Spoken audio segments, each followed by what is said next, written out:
Alô, amigos e amigas, sejam todos e todas muito bem-vindas ao programa Cidadania. Hoje nós vamos tratar aqui de um tema sumamente importante para a própria civilização, para a própria humanização. Todos nós já sabíamos que o aleitamento materno, ele ajuda a prevenir uma série de doenças, muitas doenças, mas que o aleitamento materno também proporciona condições para a expansão da inteligência. Esse é um resultado de uma pesquisa realizada no Brasil há mais de 30 anos pela Universidade de Pelotas e que está sendo divulgada agora pelo Ministério da Saúde. Para abordar esse tema, a nossa convidada é Fernanda Ramos Monteiro. Ela é coordenadora de ações de aleitamento materno do Ministério da Saúde, a quem dou as boas-vindas. Muito obrigado pela sua presença. Eu que agradeço. Bom, nós temos aí uma pesquisa que tem um grau, inclusive, de ineditismo, né? Porque uma coisa é aquilo que nós já sabíamos, até mesmo que o aleitamento materno reduzia uma série de doenças, mais até que o saneamento básico, né? Você me dava esses dados. Mas que expande a inteligência, aumenta a inteligência? Exato. Como é que é isso? Então, os efeitos que a gente já conhecia imediato do aleitamento materno, reduzindo diarreia, doenças respiratórias, alergias, já era de conhecimento da população. Há poucos anos a gente vem descobrindo outros benefícios do aleitamento materno, como reduzir, né, o risco de doenças crônicas, diabetes, hipertensão, colesterol alto, obesidade. E agora, né, recentemente, como você disse, inédito, a gente tem a descoberta dos pesquisadores de Pelotas, né, da Universidade de Pelotas, Bernardo Horta e César Victora, que anunciaram os resultados da pesquisa. Então, essa pesquisa ela foi realizada ao longo de 30 anos, né, um pouco mais de 30 anos, com 3.500 recém-nascidos. E abordaram, então, mostrando que o aleitamento materno aumenta os níveis de inteligência, escolaridade e renda na vida adulta. Né? Ou seja, o acompanhamento, então, desses 3.500, aproximadamente, sim, ele chegou a, durante 3 décadas, né?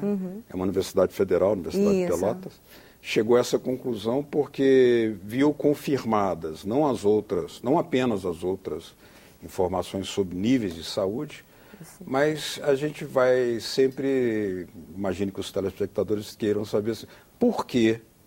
O que tem a ver o leite? Que composições, que qualidades há no leite materno? E, sobretudo, se o aleitamento for exclusivo, para que dê impacto no desenvolvimento da inteligência. Certo. Então, nessa pesquisa, eles acompanharam, então, durante esses 30 anos, esses recém-nascidos, e observaram um grupo de crianças que amamentaram até menos de um mês, foram amamentados por suas mães por menos de um mês, e um grupo que foi até 12 meses. Né, até 12 meses.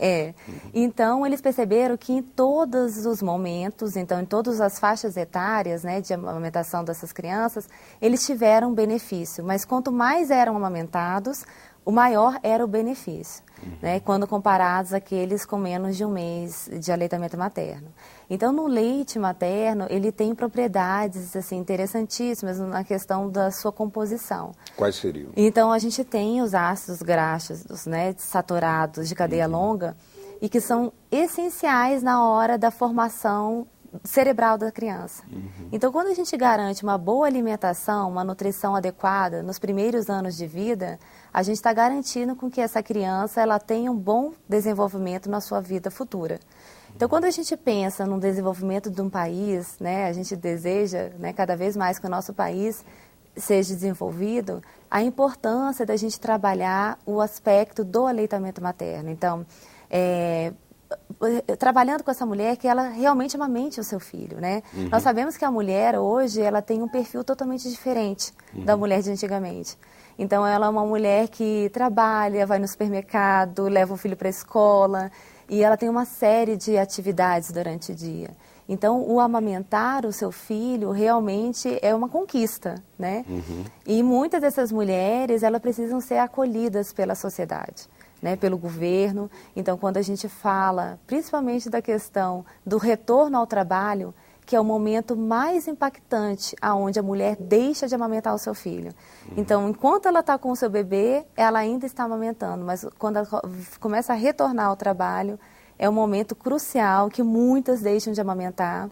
E é isso que a gente não quer, né? A gente quer estimular essa mulher a amamentar o seu bebê. E pode gerar os prejuízos, quais sejam, de interromper aquele estímulo para a expansão da inteligência. Isso. Mas a pesquisa também revela que no Brasil, nos últimos anos, houve uma ampliação do tempo de amamentação, né? Sim. O que poderia estar relacionado com algumas outras características do movimento da economia, a formalização do trabalho, da expansão de direitos de maternidade.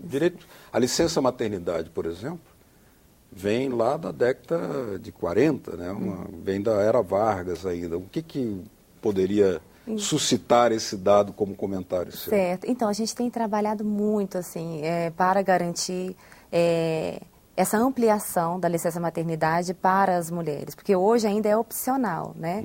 Nós temos uma lei que permite com que a empresa adote a licença maternidade de 6 meses ou não. Então, algumas mulheres, elas são beneficiadas por terem a oportunidade de estarem durante 6 meses com seus filhos. Outras ainda não, ainda fazem, né, o uso da licença de 120 dias, que é a licença de 4 meses.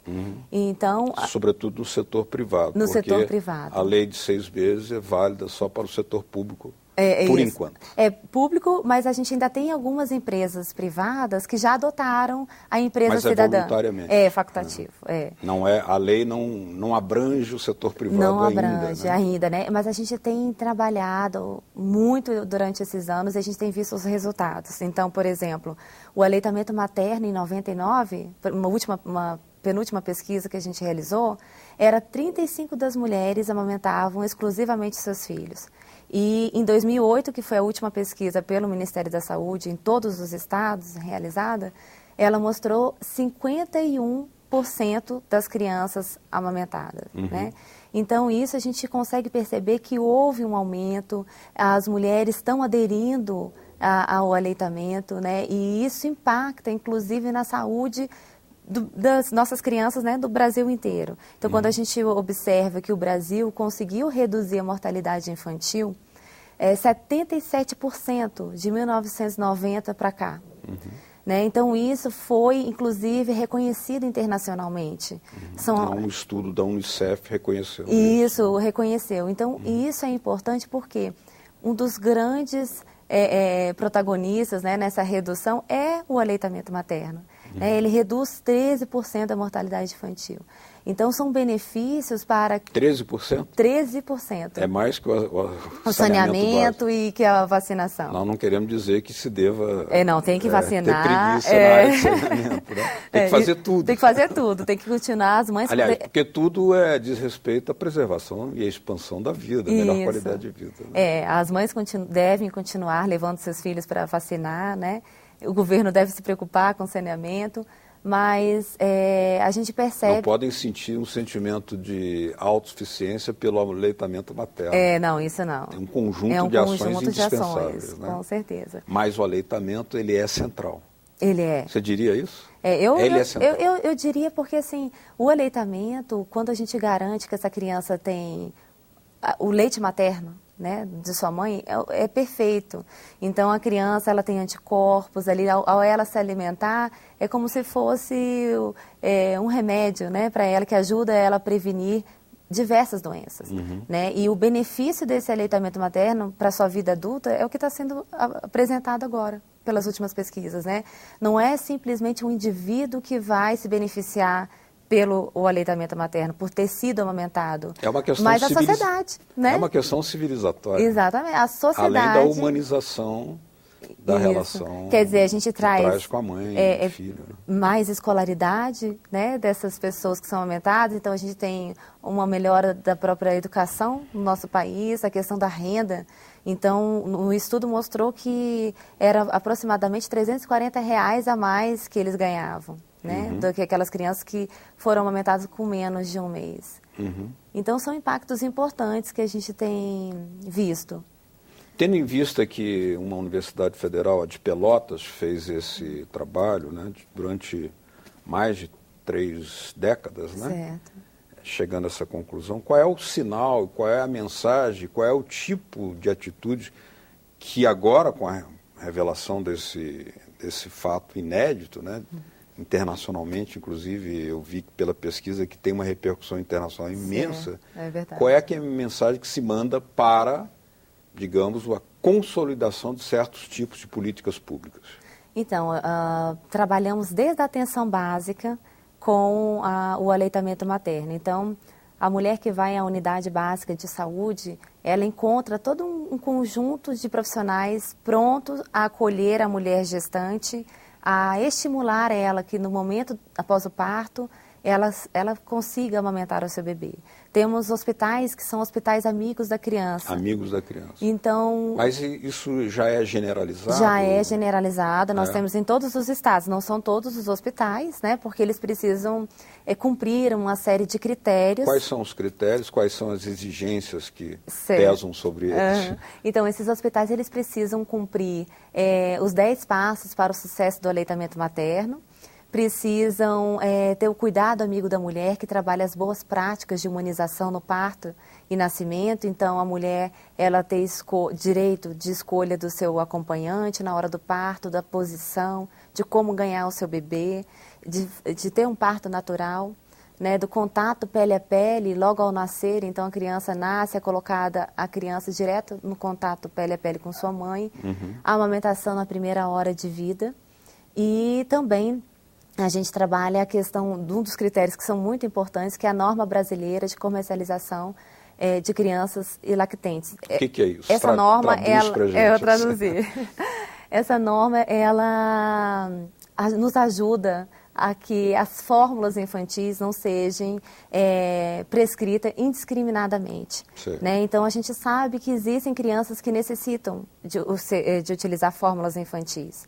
Né? Um exemplo, mãe com HIV. Então, através do leite, ela pode passar para o bebê. O vírus. O vírus. Então, essa mãe, ela teria uma indicação para o seu bebê estar utilizando uma fórmula infantil. Então, a gente trabalha dentro do hospital que não haja esse uso indiscriminado de fórmulas infantis, chupeta, mamadeira, porque já é reconhecido que a chupeta e a mamadeira acabam trazendo dificuldades para a amamentação dessa criança. Então, ela faz uma confusão de bico. Então, quando ela pega a chupeta, ela começa a ficar chupando durante o dia inteiro. E no momento em que ela pega o peito, ela já não começa a reconhecer aquele peito. Ela já começa a recusar. Ela fica confusa. Isso, fica confusa e acaba deixando de amamentar, né? Reduz o tempo de amamentação. Com certeza, a mãe acaba oferecendo daí mamadeira, fórmula infantil. Muitas vezes essa criança, ela começa a apresentar alergia, porque de uma hora para outra a alimentação dela muda. Né? Então, o leite tem a quantidade adequada de proteína, de gordura. E o leite de vaca, apesar deles tentarem fazer a fórmula e aproximar do leite humano, não é a mesma coisa. Então, essa criança ela vai apresentar, muitas vezes, intercorrência. E para o nosso país, uma preocupação maior ainda, em relação a comunidades mais carentes. Então, muitas vezes não fervem a água, né? Acabam não fazendo a higienização adequada dessa mamadeira e acaba sendo um agente contaminando a alimentação dessa criança. A criança e o leite materno não tem esse tipo de isento de contaminação. A não ser em casos específicos, um deles você mencionou. Isso. Aí. Nesse caso específico, ou em situações como essa, que a mãe esteja infectada e não pode dar o seu próprio leite, né?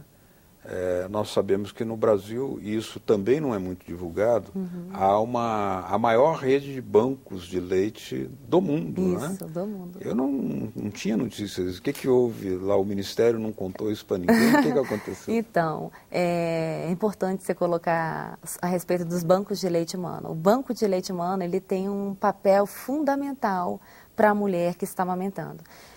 Então, no banco de leite, a gente tem uma equipe que orienta essa mãe. Então, muitas vezes a mãe tem dificuldade.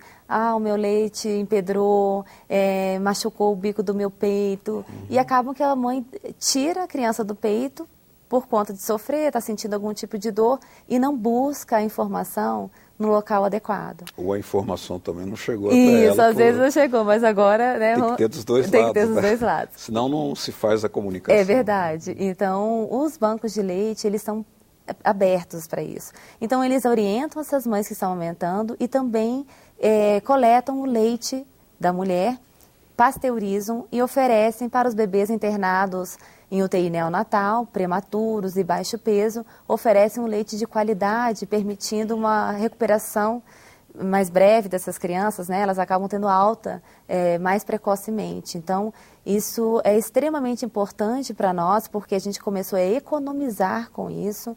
Então, uma internação em uma UTI neonatal, a diária é muito cara para o SUS.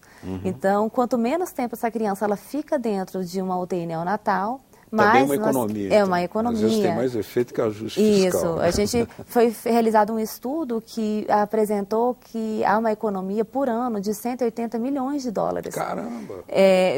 Pela não compra de fórmula infantil. Então, O Ministério da Saúde tem que falar com o Ministério da Fazenda. Então... É uma forma de economizar. Exatamente. Então, humanizando a vida. Isso, por isso que é tão importante essa rede e por isso que ela tem sido reconhecida internacionalmente, porque os olhares têm se voltado para o Brasil.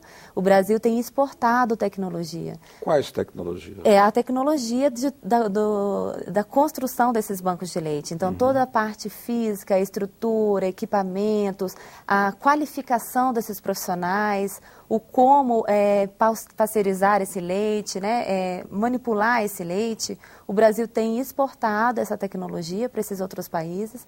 Então, eles vêm... Para muitos países? Mais de 23 países, né, eles vêm até o Brasil. O Brasil acaba indo fazer visitas também nesses países para fazer o intercâmbio de experiência.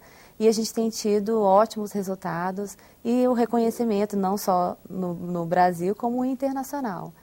Vamos a um outro tema, Fernanda. Estamos conversando com a Fernanda Ramos Monteiro, que é coordenadora de ações de aleitamento materno do Ministério da Saúde, né? Nós sabemos que há às vezes, talvez uma escassa informação sobre a importância do aleitamento materno exclusivo, ou seja, só leite. Só leite. Porque às vezes a própria palavra exclusivo pode ser difícil o entendimento, até porque algumas vovós bem intencionadas, com excesso de carinho, querem dar junto com leite, um chazinho, alguma coisinha, além de outros malucos que eu já vi pela televisão que chegaram a dar para para crianças, bebês, até cerveja na chupeta, né? Aí já é esfera policial, né? Vamos lá. Então, nossa recomendação do Ministério da Saúde é que a criança ela seja amamentada exclusivamente durante os 6 primeiros meses. 6 meses. E o exclusivo é só leite do peito da mãe. Só leite do peito. Não entra água, não entra chá, Nem entra água suco. não. Inclusive, muitas vezes,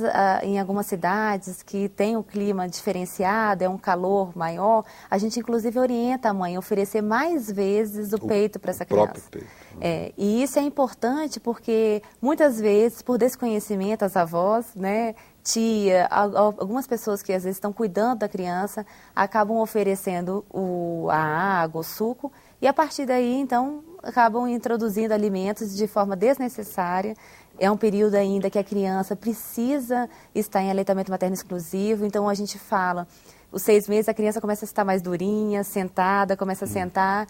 É o período ideal para que ela consiga se alimentar. Então, uma criança que ela ainda não tem a parte torácica bem firme, rígida, para poder receber esses novos alimentos, né, ela acaba sendo desestimulada a se alimentar. E, através desse leite materno, ela começa a ter conhecimento de muitos sabores. Gostaria que você explicasse exatamente isso, porque pode parecer uma coisa assim aceitável, né? Que se você juntar o leite com alguma coisa que também seja sadia, isso não teria contraindicação. Mas o leite, exclusivamente o leite, ele já tem, inclusive, naturalmente, componentes que ajudam a preparar o organismo da criança para o despertar, para o conhecimento de outros sabores e fazer um natural processo de transição para outro tipo de alimento. Exatamente. Assim? E assim, muitas mães às vezes procuram, né? A gente informa, meu filho é difícil de se alimentar, ele não aceita comer, né, determinados alimentos. E muito disso a gente vê lá atrás. Né? Muitas vezes essas crianças elas não tiveram a oportunidade de serem amamentadas. Então, quando a criança ela é amamentada exclusivamente, ela tem esses vários sabores, no momento em que começa a ser introduzido, após os 6 meses, a alimentação complementar, saudável, ela começa a aceitar esses alimentos, porque ela já conhecia os sabores. Quando a criança ela está em uso de fórmula infantil, ela passa por um período de muitos meses só com o mesmo sabor, com o mesmo gosto, Entendi. por várias vezes ao dia. Então, no momento em que a mãe começa a querer introduzir os novos alimentos, a criança não aceita, porque é algo muito novo para ela. Então, ela começa a ter recusas e muitas vezes nesse período a criança começa a perder peso e trazer muitas preocupações para a mãe, né? Que a mãe fica muito preocupada nesse período.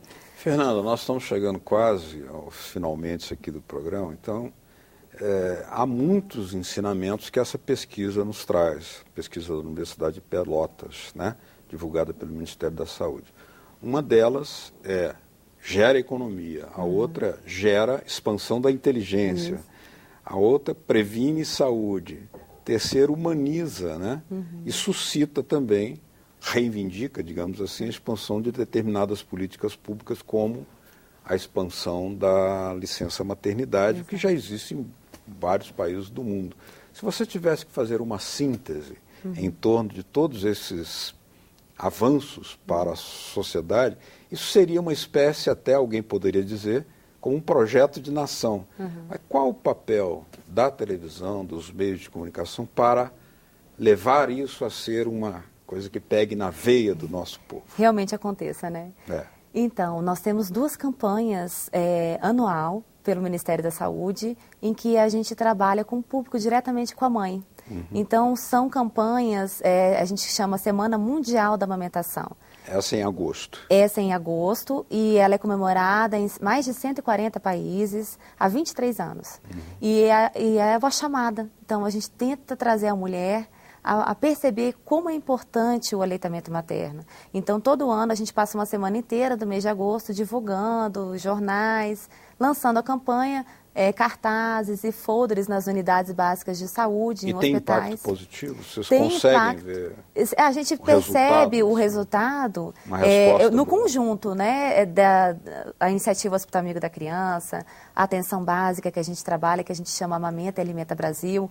Junto com essas campanhas, a gente observa de 99 para cá, a gente viu tanto que aumentou a prevalência. Então, de 35% a gente passou para 51%. Né? Então, isso realmente impacta quando a gente tem esse contato com essa mulher. A gente sempre chama uma madrinha conhecida do público para participar da campanha. Então, ela fala, ela acaba comunicando muito com essa mãe. Geralmente são atrizes famosas que estão em alta e elas acabam nos ajudando, nos apoiando, vestindo a causa, né, a camiseta da causa, não cobram cachê e isso é muito importante. E a gente tem outra campanha, que é o do Dia de Doação de Leite Humano, que é no dia 19 de maio, que é para incentivar essa mulher a doar o seu leite, né, para a gente oferecer para essas crianças internadas. Para expandir ainda mais essa rede de bancos de leite materno, o qual o Brasil tem o primeiro lugar no mundo. Né? É verdade. Mas se nós levarmos em consideração o tanto de tempo que a televisão gasta para propagandas de cerveja, que bom se fosse tanto tempo, né, para o leite materno. É verdade. E não só isso, mas a gente tem também uma ação do Ministério da Saúde que trabalha com a mulher trabalhadora que amamenta. Essa ação, especificamente, ela trabalha com empresários de empresas públicas e privadas, né? Gestores de empresas públicas e privadas, e acaba sugerindo que eles tenham um espaço, uma sala de apoio à amamentação. Então, quando a mulher ela volta da licença maternidade, ela tem um canto em que ela possa tirar o seu leite, armazenar e levar para o seu filho no final da jornada de trabalho. Bom, eu queria agradecer muito a sua presença aqui, Fernanda Ramos Monteiro. Muito obrigado pelos esclarecimentos que nos trouxe. Parabéns ao Brasil por essa pesquisa aí na Universidade de Pelotas, né? E vamos em frente, aumentando essa nossa relação de namoro aí com AME, Aleitamento Materno Exclusivo. AME. Muito obrigado. Obrigada, obrigado a vocês de casa. Obrigado mesmo a vocês de casa que nos acompanharam. Se quiserem nos mandar suas sugestões, dicas ou críticas, olha aí na telinha, 0800 61 2211, ou se quiserem baixar para copiar esse ou outros programas da TV Senado, olha aí na tela, www.senado.leg.br/TV. Obrigado mesmo pela sua audiência. Até o próximo Cidadania. Tchau.